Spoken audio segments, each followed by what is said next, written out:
युञ्जन्नेवं सदात्मानै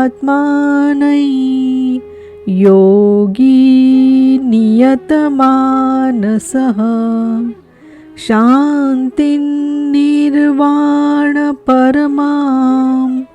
मत्संस्थामधिगच्छति। इस प्रकार अपने आप को निरंतर उसी चिंतन में लगाता हुआ संयत मन वाला योगी मेरे में स्थिति रूपी पराकाष्ठा वाली शांति को प्राप्त होता है। इसलिए अपने को निरंतर कर्म में लगाए। यहाँ यह प्रश्न पूर्ण प्राय है। अगले 2 श्लोकों में वे बताते हैं कि परमानंद वाली शांति के लिए शारीरिक संयम युक्ताहार विहार भी आवश्यक है। नात्यश्नतस्तु योगोऽस्ति न चैकान्तमनश्नतः न चातिस्वप्नशीलस्य जाग्रतो नैव चार्जुन। अर्जुन, यह योग न तो बहुत खाने वाले का सिद्ध होता है और न बिल्कुल न खाने वाले का सिद्ध होता है, न अत्यंत सोने वाले का और न अत्यंत जागने वाले का ही सिद्ध होता है। तब किसका सिद्ध होता है? युक्ताहार विहारस्य युक्तचेष्टस्य कर्मसु युक्तस्वप्नावबोधस्य योगो भवति दुःखः।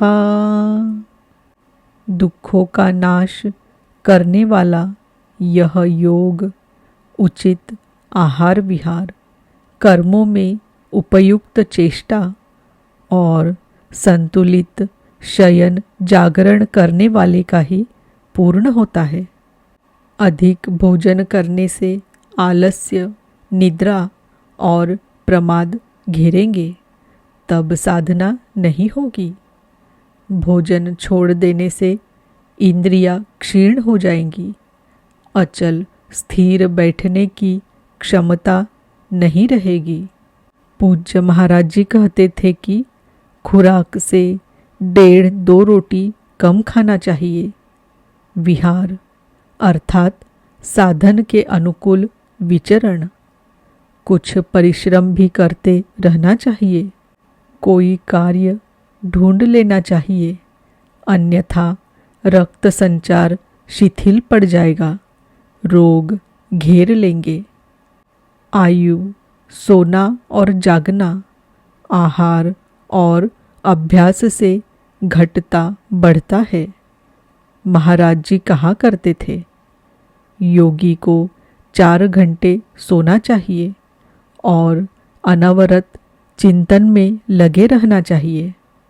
हठ करके न सोने वाले शीघ्र पागल हो जाते हैं। कर्मों में उपयुक्त चेष्टा भी हो, अर्थात नियत कर्म आराधना के अनुरूप निरंतर प्रयत्नशील हो। बाह्य विषयों का स्मरण न कर सदैव उसी में लगे रहने वाले का ही योग सिद्ध होता है। साथ ही यदा विनियतं चित्तम् आत्मन्येवावतिष्ठते निःस्पृहः सर्वकामेभ्यो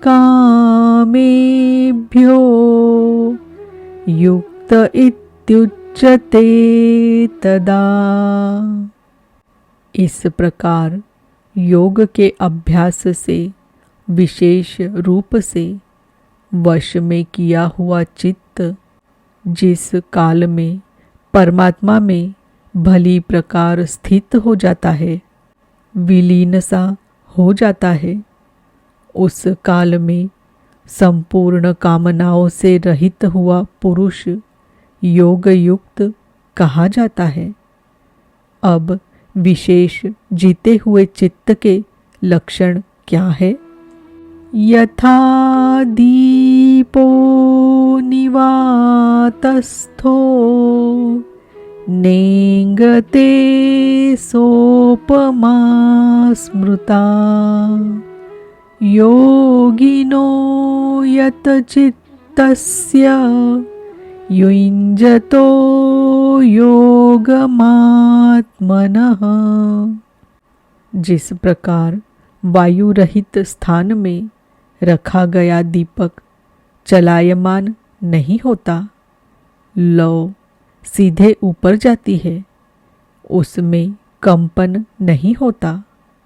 यही उपमा परमात्मा के ध्यान में लगे हुए योगी के जीते हुए चित्त की दी गई है। दीपक तो उदाहरण मात्र है। आजकल दीपक का प्रचलन शिथिल पड़ रहा है। अगरबत्ती ही जलाने पर धुआं सीधे ऊपर जाता है, यदि वायु में वेग न हो। यह योगी के जीते हुए चित्त का एक उदाहरण मात्र है। अभी चित्त भले ही जीता गया है, निरोध हो गया है, किंतु अभी चित्त है। जब निरुद्ध चित्त का भी विलय हो जाता है, तब कौन सी विभूति मिलती है? देखे, यत्रो परमते चित्तन निरुद्धं योग सेवया यत्र चैवात्मनात्मानं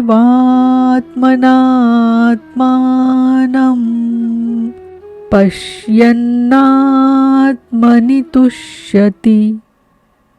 जिस अवस्था में योग के अभ्यास से निरुद्ध हुआ चित्त भी उपराम हो जाता है, विलीन हो जाता है, मिट जाता है, उस अवस्था में आत्मना अर्थात अपने आत्मा के द्वारा, आत्मानम अर्थात परमात्मा को देखता हुआ, आत्मानि एव अर्थात अपने आत्मा में ही संतुष्ट होता है। देखता तो परमात्मा को है, लेकिन संतुष्ट अपने ही आत्मा से होता है, क्योंकि प्राप्ति काल में तो परमात्मा का साक्षात्कार होता है, किंतु दूसरे ही क्षण वह अपने ही आत्मा को उन शाश्वत ईश्वरीय विभूतियों से ओत प्रोत पाता है। ब्रह्म अजर, अमर, शाश्वत, अव्यक्त और अमृत स्वरूप है, तो इधर आत्मा भी अजर, अमर, शाश्वत, अव्यक्त और अमृत स्वरूप है तो, किंतु अचिंत्य भी है। जब तक चित्त और चित्त की लहर है, तब तक वह आपके उपभोग के लिए नहीं है। चित्त का निरोध और निरुद्ध चित्त के विलय काल में परमात्मा का साक्षात्कार होता है, और दर्शन के ठीक दूसरे क्षण उन्हीं ईश्वरीय गुण धर्मों से युक्त अपने ही आत्मा को पाता है। इसलिए वह अपने ही आत्मा में संतुष्ट होता है। यही उसका स्वरूप है, यही पराकाष्ठा है। इसी का पूरक अगला श्लोक देखे।